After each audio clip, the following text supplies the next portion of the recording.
સાહેબ, ખેડૂત ખાતેદાર સર્ટિફિકેટ અને ફાર્મર રજિસ્ટ્રી બેમાં ફરક? જુઓ, ફાર્મર રજિસ્ટ્રી શું છે? જેમ તમારું કેમ આધાર કાર્ડ છે, તમારા જેટલા બેંક ખાતા હોય આધાર કાર્ડ સાથે જોડાઈ ગયા, તમારી આખી હિસ્ટ્રી કુંડલી છે ને સરકાર પાસે રહે, એમ ફાર્મર રજિસ્ટ્રીમાં પણ આધાર કાર્ડ આવી ગયું. એટલે તમારી પાસે ક્યાં ક્યાં મિલકત ધરાવો છો ને એનું એક પ્રકારનું કાર્ડ તૈયાર થયું. એટલે કે મારી મિલકત રાજકોટમાં, એક અહીંયા આપણે બેઠા છીએ ત્યાં છે, એક વાવડીમાં છે, એક બીજી જગ્યાએ છે, તો તમામ મિલકતનો સરકાર પાસે રેકર્ડ લઈએ. અત્યારે સરકારને ખબર નથી પડતી રમણીકભાઈ ક્યાં ક્યાં મિલકત છે, વેચી નાખી તો ગેન તો ભરતો નથી. કોઈ પ્રકારની ચોરી તમે ન કરી. બીજા નંબરમાં હું અહીંયા સરકારી લાભ લઉં, બીજા તાલુકામાં મારી જમીન હોય તો ન્યાય સરકારી લાભ લઉં, ત્રીજી જગ્યાએ સરકારી લાભ લઉં. આ બધી વસ્તુ ઉપર બેન આવે.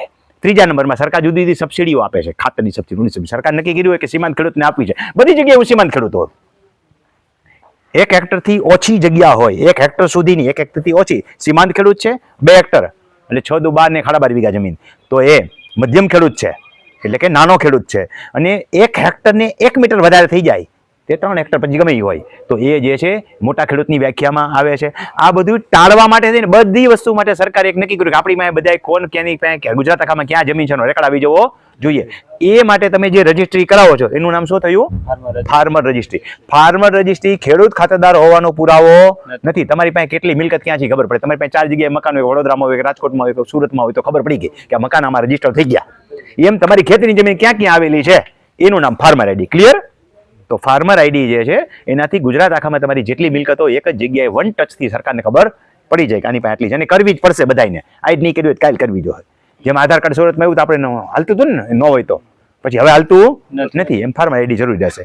હવે ખેડૂત ખાતેદાર વિશે સર્ટિફિકેટ વચ્ચે તમે પૂછો છો કે ખેડૂત ખાતેદાર સર્ટિફિકેટ મરજિયાત થયું પછી ફરજિયાત તો કોઈ કઢવી લેવું જોઈએ. અને ક્યારે તમને અધિકારી કોઈ પૂછે ને કે ભાઈ આ ખેડૂત ખાતેદાર સર્ટિફિકેટ જે છે એને તારે જરૂરિયાત હું, તો કંઈ નહીં સાહેબ, મારે મારા ખેડૂત તરીકે દરજ્જો છે કે નહીં મારે જાણવો છે અને એટલા માટે મારે સર્ટિફિકેટ જોઈ છે અને કાઢી જ દેવું પડે. જો તમારી લિંક તૂટતી ન હોય તો કોઈ આવું પૂછતું નથી. પણ ક્યાંકથી ફરિયાદ સંભળાય છે. હમણાં જ એક ભાઈએ કોકે મને પૂછ્યું હતું કે અમને ખેડૂત ખાતેદાર સર્ટિફિકેટની ના પાડી. તમારી લિંક નહીં તૂટતી હોય તો ના નહીં પાડી શકાય. હવે શું કામ કઢાવી લેજો એ તમને કહું, મરજિયાત થયું છે. માનો કે મારી જ વાત કરું, હું અહીંયા ખેતીની જમીન ધરાવું છું. મને એમ થયું કે સાસણમાં મારે જમીન લેવી છે, મેં સાસણમાં જમીન લીધી. હવે હું અહીંથી લિંક દઈશ. હવે લિંક મારી અહીંથી જે છે એ થોરાળા જાય છે, થોરાળાથી જે છે વાવડી જાય છે, વાવડીથી મારી રતનપરની જમીન છે, રતનપરથી મારી મૂળ જમીન છે લતી પર છે. હવે આટલી બધી લિંક તો ગળે નહીં ઉતરે અને ક્યાંક ને ક્યાંક ફોલ્ટ નીકળશે. એટલે હું આ દઈશ એટલે વેરિફિકેશનમાં જશે. હવે એ દરમિયાન આ ભાઈ પાસેથી મેં ખેતીની જમીન ખરીદી છે, 135D પ્રમાણિત ન થઈ, નોંધ મારી ન પડી. હવે મારાના પગ બૂજવા જવાના ને, નવા નિવેદ ધરવા પડે ત્યાં હા પાડે, નકર હા પાડે નહીં. નોંધ એકવાર ના મંજૂર થાય પછી લાંબુ પડી જાય. તો એના કરતાં ખેડૂત ખાતેદાર સર્ટિફિકેટ હોય આપણી પાસે, લિંક જોડીને બધું હારે દઈ દઈએ તો આપણી નોંધ તરત જ મંજૂર થાય.